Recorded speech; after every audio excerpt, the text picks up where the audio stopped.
नमस्कार, मैं प्रशांत और आज हम बात कर रहे हैं एक ऐसी शख्सियत से जिन्होंने हज़ारों गाने गाए हैं और बहुत सी भाषाओं में गाने गाए हैं और जब भी वो गाते हैं तो रूह को उनकी आवाज़ एक सुकून दे जाती है। जी हाँ, मैं बात कर रहा हूँ पद्मश्री सोनू निगम से। सोनू, बहुत-बहुत शुक्रिया हमसे बात करने के लिए। Padmashri Sonu Nigam. Prashant ji, thank you very much for such kind words. I'm touched. Sonu, सबसे पहला सवाल मैं आपसे यही पूछूंगा कि पद्मश्री मिलना बहुत ऑनर की बात है, बड़े खुशी की बात है। आपका क्या रिएक्शन था जब आपको मिला और आपकी जो फैमिली मेंबर्स हैं उनका क्या रिएक्शन था?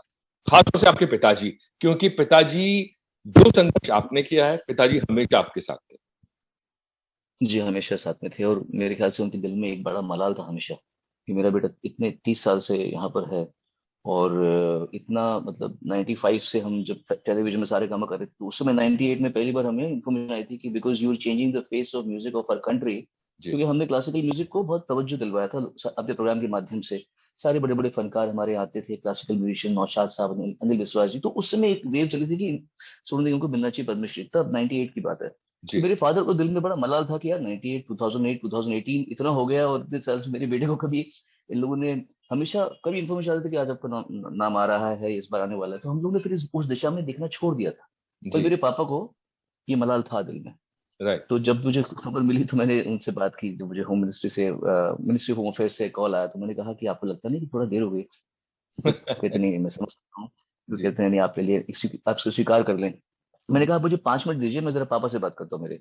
जी। तो फिर मैंने 5 मिनट में पापा से बात नहीं की, खुद से बात की। तो मैंने सोचा कि अ, ये एक नेगेटिव बात हो जाएगी अगर मैं कहूँ कि नहीं, ऐसा लेट वेट मना कर दूं मैं, तो इट विल बी एक प्यार से लोग दे रहे हैं, सरकार दे रही है, देश दे रहा है, तो उससे स्वीकार करना ही सही है, बजाय कि अब ऐसा तो नहीं है कि मैं संध्या मुखर्जी जी की तरह 90 साल का हो गया हूँ, ये भी बात नहीं है, वो गलत था। जी। संध्या जी को 90 साल में मिलना, पद्मश्री मिलना गलत बात है, ये रॉन्ग है right. Completely. Right. But I still have, मतलब एक मेरी एज अच्छी है, ठीक है, इस समय जो मैं आगे भी काम कर सकता हूँ। तो मैंने बोला इसको मना नहीं करते, तो मैंने लिखा हम्बली एक्सेप्टेड, मैंने उसको लिखा। फिर मैंने पापा को कॉल किया। जी। मैंने बोला पापा जरा बैठ जाओ वहीं पर। मैंने बोला अच्छा पापा, वो आप पिताजी मिनिस्ट्री ऑफ किसी होम अफेयर्स। रिकॉर्डिंग में थे शायद, कलकत्ता में। मैं शूटिंग कर रहा था उस समय। राइट। तो शूटिंग की अपने शोर शराबे में मैं पीछे गया, मैंने पापा को बोला कि मैं आपको कुछ आप जरा कहीं बैठ जाओ, आराम से साइलेंस में बैठना। तो मेरी बहन को साथ में ने कहा कि गवर्नमेंट से कॉल आया है, Padma Shri. And my father was ecstatic, बहुत इतने खुश और कह रहे थे, मैं सोच ही रहा था इतना, जो जो मेरी तारीफ में कह सकते हैं।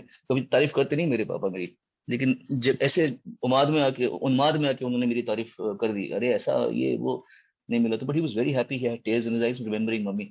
मम्मी होती तो क्या होता, पापा रोने लगे, मैं भी रोने लगा। देन मैंने मेरी वाइफ की जो मम्मी है उनको फोन किया, I thought I should give my elders respect.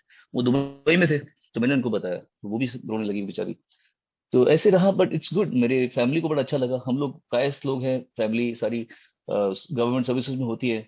जी। तो उनके लिए और हम सबके लिए अकेले मैं ही हूँ, पापा है, मेरी मम्मी थी जो म्यूजिक में थे, जी। म्यूजिक में है, मतलब बाकी सब तो सारे गवर्नमेंट सर्विसेज में, कोई अंडर सेक्रेटरी है, कोई एनडीएमसी में थे, कोई रिजर्व बैंक में है। तो जी। उनके लिए पद्मश्री की वैल्यू अलग है। वो राइट। गवर्नमेंट से है तो वो इस चीज को बहुत सम्मान देते हैं। वो राइट। एक वैसे नहीं है। तो मेरे चाचा बुआएं वगैरह सारे कजिन्स बहुत खुश हुए। आपने हर तरह का म्यूजिक, हर तरह के गाने गाए हैं और जो मैं शुरू में कह रहा था कि रेंज और जो एक सुकून पर जी पहुंचाने वाली बात है, जब हैंड्स फ्री लगा के मैं सुनता हूँ तो छोटी छोटी जो बारीकियां हैं, मुर्कियां हैं और अदाकारी है, वो कमाल है। तो आप आज की डेट में जब आप देखते हैं कि इतना सारा काम करने के बाद और जो बाकी और ऐसे सिंगर्स हैं जिनको शायद उम्र में पहले सम्मानित किया जाता हो या नवाज़ा नवाज़ा जाता हो, नो डाउट आपको किसी से कोई इनसिक्योरिटी नहीं है। मगर खुद कहीं एक कोफ्त होती थी इस बात को लेके? इनिशियली जब मैं जवान था तब मुझे लगता था कि मुझे इतने टाइम से फलाना अवार्ड नहीं मिला, ये नहीं मिला। और मैं सोचता था ऐसे पहले। एंड अगर मैं ऑनेस्ट हूँ तो मैं अपनी गलतियों का या अपनी कमियों के बारे में भी आपसे ऑनेस्टली बात करूंगा। मैं झूठी बातें नहीं कहूंगा कि मैंने कभी ऐसा महसूस नहीं किया। लेकिन क्या इंसान को उम्र के साथ में सुधरना चाहिए, बदलना चाहिए, सीखना चाहिए, मैच्योर होना चाहिए। अगर मैं बचपन में अपनी मम्मी से मम्मा मुझे दूध दूध दे दो बोलता था, तो इस उम्र में अगर मैं मेरी मम्मी से मम्मा मुझे दूध दूध दे दो तो नहीं जमता मुझ पे, है ना? तो वी हैव टू अपनी उम्र के साथ में इंसान को बदलना चाहिए, अपनी सोच को थोड़ा सा करना चाहिए, और उसको मानने में भी कोई इंसान को शर्म नहीं आनी चाहिए कि हाँ, जब हम 20 साल के थे तो हमारे दिमाग में हम ऐसा सोचते थे, हम लड़कियां देखते थे, हमको अवार्ड चाहिए था, हमको पैसा चाहिए था, हमको उस समय ऐसा था भाई। But at the age of 48 I can't behave the way I was when I was 20 years old, correct? Right. तो हाँ, पहले था मुझे, पहले मलाल था मुझे, लेकिन मैं वो 15 साल पहले ही वो सोनू मर चुका है एक्चुअली। राइट। वो सोनू बहुत पहले मर चुका है, ये नया सोनू आया है और ये खुश सोनू ज्यादा आया है। This is a much more sorted और एक मतलब अच्छी जिंदगी वाला, जो बहुत कम लोग बोलते हैं कि मैं जिंदगी में खुश हूँ, सेटिस्फाइड हूँ।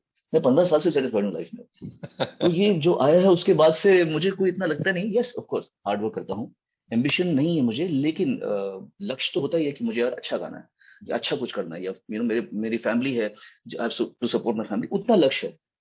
लेकिन वो नहीं रहा अब इतना।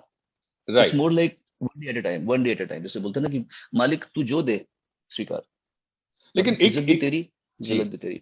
जैसे अभी मैं पढ़ रहा था कुछ दिन पहले, एक लाइन जो मुझे बड़ी अटपटी लगी, किसी ने उस पे लिखा था, come back of Sonu Nigam. मैंने कहा सोनू निगम गए कहाँ थे?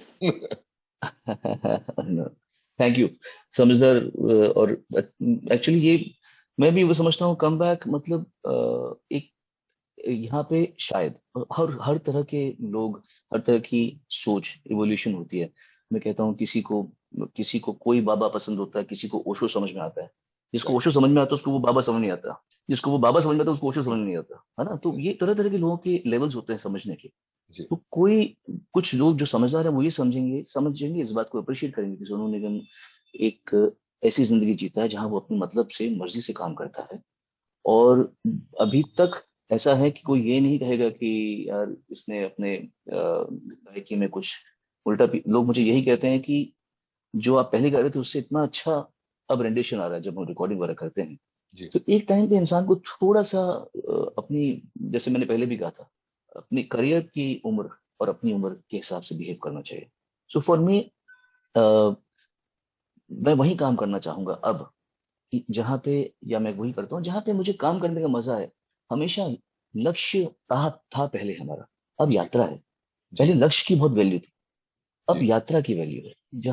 जहाँ जिस तरह मैं यात्रा कर रहा हूँ उसका मैं मजा ले रहा हूँ कि नहीं ले रहा, जी। वो मजा होना चाहिए लाइफ का। क्योंकि मौत कब आ जाए हमें क्या पता, किसने कोई राइट। गारंटी थोड़ी दे रखी कि मैं 50 के बाद ही मरूंगा, या मैं बिल्कुल। 60 के बाद, मैं कल मर सकता हूँ। जी। तो फिर यात्रा का मजा लो ना, फिर मैं वही बिल्कुल। काम करूँ जो मुझे पसंद है। मुझे एक बात बताइए कि ये गाना होना फिल्म में या नहीं जी। होना, अक्सर फिल्म में नहीं होते लेकिन एल्बम में जरूर होता है। आजकल ये भी एक नया हम्म। ट्रेंड है कि एक स्टेंजा रख दिया हम्म। और उसके बाद हाँ। ये ना होना गाना, क्या आपको लगता है कि ये जो संगीतकार है उनका जो कॉन्फिडेंस है वो अपने ऊपर नहीं है, या ट्रेंड ऐसा आ गया है कि, ट्रेंड तो नहीं मैं कहूंगा क्योंकि एक गाना है और आपको मालूम है सोनू निगम कैसा गाता है और क्या गा सकता है। जैसे हम कास्टिंग करते हैं फिल्मों की एक्टर के लिए, जी। ऐसी सिंगर के लिए भी कास्टिंग होती है कि ये आवाज सोनू के ऊपर सूट हम्म। करेगी। तो आपको क्या लगता है, कॉन्फिडेंस नहीं है म्यूजिक डायरेक्टर्स को, या फिर ऑप्शंस इतने ज्यादा हो गए कि चलो ये भी ट्राई कर लेते हैं, ये भी ट्राई कर लेते हम्म। दोनों का मिक्सचर, संगम है दोनों का, ट्रेंड भी है और एक वो भी कि बहुत बहुत सारे ऑप्शंस आ गए। तो आजकल ऐसे भी मैंने सुना है कि एक्टर्स को भी कास्टिंग के लिए लुक टेस्ट वगैरह करना हैं? हाँ। पड़ता है कि भाई तुम उसमें सूट करते हो। तो इसमें बुरा मानने की बात नहीं है, जिनको गरज है, जिनको गरज है वो करें, है ना? जी। वो करें। अब अगर मैं 24 का 25 का होता तो मुझे, तब हम कर रहे थे, हम लोगों के ऑफिस के बाहर खड़े थे, काम कर रहे थे, काम मांग रहे थे, क्योंकि एक लेवल पे आपको काम चाहिए होता है। जी। After a certain point it doesn't suit your persona, कि आप भी खड़े हैं ऐसे कि हाँ जी आप भी मुझे खाना खवा दीजिए, ऐसा सूट नहीं करता और ना मुझे ये पसंद आएगा। और इसमें कोई, आप जानते हैं इसमें कोई एरोगेंस या ईगो नहीं है। राइट। इट्स अबाउट, हमें ये कष्ट क्यों दूं, मैं अपने आप को ये कष्ट क्यों दूं कि मैं इतनी मेहनत करूं, गाना गाऊं, और पैसे तो देंगे नहीं वो लोग। सी, अगर वो 11 लोगों से गवा रहे हैं तो पैसे तो नहीं देंगे वो 11 लोगों को, फिर एक को चुनेंगे। वो सब आ रहे हैं डेमो देने के लिए आ रहे हैं। अब उस भीड़ में मैं भी खड़ा हूं अगर, तो मुझे अपने आप मैं अब प्रश्न चिन्ह में खुद लगाऊंगा कि भैया तुम इतने इनसिक्योर क्यों हो, इतने राइट। गाने गा दिए हैं। आप एक शो करने जाएंगे तो आपके 4-3 घंटे के शो बन सकते हैं, अगर मैं सारे गाने गाने शुरू करूँ, मेरे 3-3 घंटे के, मतलब राइट। 12 घंटे के शो में मैं सारे सारे अलग अलग गाने गा सकता हूँ, मैं इतने मेरे गाने हैं गा चुका हूँ। जी। अब क्या जरूरत है, अब वही काम करें इस उम्र में एक उम्र भी होती है कि इंसान को बहुत करने का होता है, कि मादा होता है, खड़ा हो यहाँ से वहां। अब लगता है कि यार बैठे हैं, 4 घंटा रियाज करेंगे। अब बैठे रियाज कर रहे हैं, रियाज कर रहे हैं, 4 घंटा बैठे हुए हैं, लगे हुए हैं, सुर ढूंढ रहे हैं। वो जिंदगी अब मुझे ज्यादा चाहिए। समझ। या मैं बैठूं अपने बेटे के साथ में कोई अच्छी फिल्म देखूं, या कुछ अच्छा पढ़ूं, जी। कुछ यूट्यूब में अच्छा वीडियो देखूं। I would rather do all that. जी। लेकिन एक चीज और मैं आपसे पूछना चाहूंगा कि ये जो मसला है कि 6-7 सिंगर से गाना गवा लिया, रख लिया, ये आप इससे रिश्ते खराब हुए हैं आपके इंडस्ट्री में? रिश्ते खराब नहीं होते, समझदारों में नहीं होती बात। हम भी जी। समझते जी। हैं कि अनफेयर बात नहीं कर सकते हम लोग। जी। दुनिया बदलती है, जमाना बदलता है, सिस्टम बदलता है, बिजनेस का एक स्ट्रक्चर बदलता है। तो जी। I am not an unfair person. मैं समझ सकता हूँ कि एक कंपोजर के सर पे कितना हेडेक होता है, जी। कि प्रोड्यूसर को कन्विंस करना, डायरेक्टर को कन्विंस करना है, एक्टर्स को कन्विंस करना है कि भाई ये आवाज नहीं जम रही है, ये ठीक है। और तो और आजकल बिकॉज कॉर्पोरेट का जमाना है ना, तो बहुत सारे लोगों की सेव हो जाती है। राइट। जिनको पता है उनकी भी, जिनको नहीं मालूम है वो भी बोलते हैं बेचारे, ब्राउनी पॉइंट्स के लिए या अपने उसके लिए होता है कि भाई हमने भी सजेशन दे दिया, which is right. Not wrong. पर कॉर्पोरेट कल्चर में ऐसा था, पहले राज कपूर की फिल्म है तो राज कपूर ही बोलेंगे, सुभाष घई की राइट। फिल्म है तो सुभाष घई होगा, समझे आप। जी। लेकिन अब ऐसा हो गया है कि there are multiple people in a system. जी। इंस्टीट्यूशन में बहुत लोग होते हैं, तो उसमें कंपोजर का हेडेक बढ़ जाता है। तो राइट। उस वजह से I understand that and I am perfectly on on their side. But जी। देन जैसे मुझे भी अपना ब्रांड देखना है, जी। मैं भी अपना ब्रांड को ऐसे कचरा तो नहीं कर सकता कि मैं भी हर जगह बैठा हूँ, लाइन में बैठा हूँ। तो राइट। मैं अपने हिसाब से अपनी जिंदगी को थोड़ा संतुलित चलता हूँ। और वही काम करता हूँ जहाँ आश्वस्तता होती है जी। कि ये गाना सोनू निगम के लिए ही है, और वो ही गाएंगे। जैसे राजू हिरानी है, या। ये लोग एक ऐसे घर है हमारे, विदु विनोद चोपड़ा, जी। शांतनु मोहित्रा हैं, जीत गांगुली हैं। मैं कईयों के नाम लूंगा, जैसे मतलब निखिल विनय, जी। विनय हैं जैसे। ऐसे कई लोग हैं जो अनु मलिक हैं। रहमान के साथ मैंने बहुत टाइम से काम नहीं किया, लेकिन हाँ वो भी ऐसे ही हैं कि अगर उनको चाहिए जो, तो फिर वो किसी के उसमें आते नहीं है कि नहीं ये किसी किसी और से भी गवा लो, ऐसा होता नहीं वहाँ पे। जी। तो ऐसे कुछ काफी लोग हैं जिनके साथ में हम काम करके बड़े खुश जी। बट आप खुश हैं? आप मौला रे जो आपका नया गाना है उससे कितना खुश हैं। हैं, जी जिस तरह से आपने उसको बनाया है? और 16 फरवरी को ये रिलीज हुआ। जी, अभी रिलीज हुआ। जी। ये बहुत ही प्रेशियस प्रोजेक्ट है ये। और इस तरह की चीजें, मैं कल ही किसी को कह रहा था कि कुछ चीजें हम पैसों के लिए करते हैं, और कुछ चीजें हम लोग लेगेसी के लिए करते हैं। ये काम लेगेसी का है।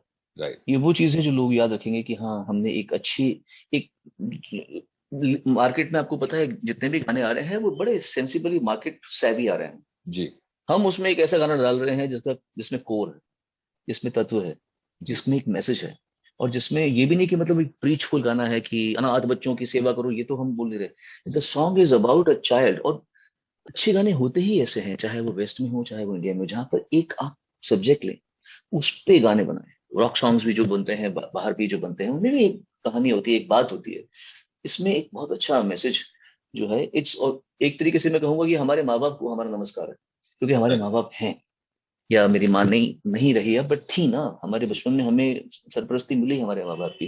जिनको नहीं मिलती उनकी क्या दशा होती है। जी। न रास्ता न मंजिल, ये क्या जिंदगी है, जो उस गाने में है, मौला रे। तो वो एक बच्चे की वेदना है कि वो किस तरीके से देख रहे हैं आसपास के सारे बच्चे के, सबके तो माँ बाप है, जी। मेरा कौन है। राइट। तो ऐसा गाना कभी आया ही नहीं है, और ये पूरा क्रेडिट जाता है आकाशदीप साबिर जी को। और उन्होंने, उनका ये बेबी है एक्चुअली, अमजद नदीम ने इसे कंपोज किया है। क्या खूबसूरत, शबीर अहमद ने इसे लिखा है। और आपने तो तो गाया ही और होगा कमाल।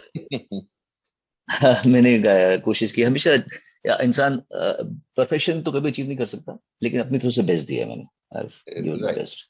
मगर मुझे बताइए कि मौला रे जैसे सॉन्ग्स जो संदेश देते हैं समाज को, या कहीं ना कहीं एक आर्टिस्ट की जो अपनी अंदर की भूख होती है उसको भी पूरा करते हैं, इंडस्ट्री में लोग कितना आगे आते हैं? जैसे आपने कहा आकाश और इन लोगों ने आपको सपोर्ट किया, कितना लोग आगे आते हैं इस तरह के सॉन्ग्स करने के लिए? आई थिंक काफी लोग करते हैं, ऐसा नहीं है कि लोग नहीं करते। मतलब मैं अभी इस समय आपको बता नहीं पाऊंगा कि क्या, बट मेरे ख्याल से मैंने अभी देखा था, शान का एक गाना आया था कोई, जिसमें वो मेंटल हेल्थ के बारे में बात कर रहे थे, राइट। क्योंकि डिप्रेशन से उनका एक क्लोज फैमिली मेंबर है जो गुजरा है। मैं नाम नहीं बोल सकता, वो जी। खुद ही जी। बताएंगे तो बेहतर है। तो ऐसा लोग करते हैं। अच्छे आर्टिस्ट जो होते हैं वो दोनों का बैलेंस रखते हैं। कमर्शियल काम भी करते हैं। जैसे मैंने जिंदगी में बिजुलिया भी गा रखा है, तुझे लागे ना नजरिया, वो भी गा रखा है ना। और जिंदगी मौत ना बन जाए संभालो यारो, दो अलग दुनिया है ये, है ना। हाँ, और बहुत तो सारी ये, दुनिया है जो आपने गाई है। हाँ हमने काफी काफी है। तो वैसे ही अभी आया था एक गाना, रंगरेज बाज मेरे गाना आया था एक, अभी आपने शायद, मैं आपको भेजूंगा गाना, वो बहुत जी, अच्छा लोगों ने अप्रिशिएट किया। उसके बहुत सारे रील्स बने हैं, जो आजकल एक नए ट्रेंड निकला, मुझे तो पता ही नहीं था रील्स क्या होता है। राइट। अब मालूम पड़ा रील्स कुछ चीज होती है, 50-60 हजार रील बने ऐसे कुछ। और उसके रंगरेजवा के बाद में ये आया मौला रे। सो जी, अभी भी जो इंडिपेंडेंट स्पेस है, जो कि आपको बता दूं आजकल फिल्मों में गाने कम बन रहे हैं, फिल्मों में गाने नहीं हो रहे आजकल। राइट। बहुत बहुत शुक्रिया हमसे बात करने के लिए सोनू, और मेरी शुभकामनाएं मौलारे के लिए, लोग इसको देखें सुने और बहुत सारे व्यूज उसको मिले। बहुत बहुत शुक्रिया एक बार फिर से वक्त निकालने के लिए।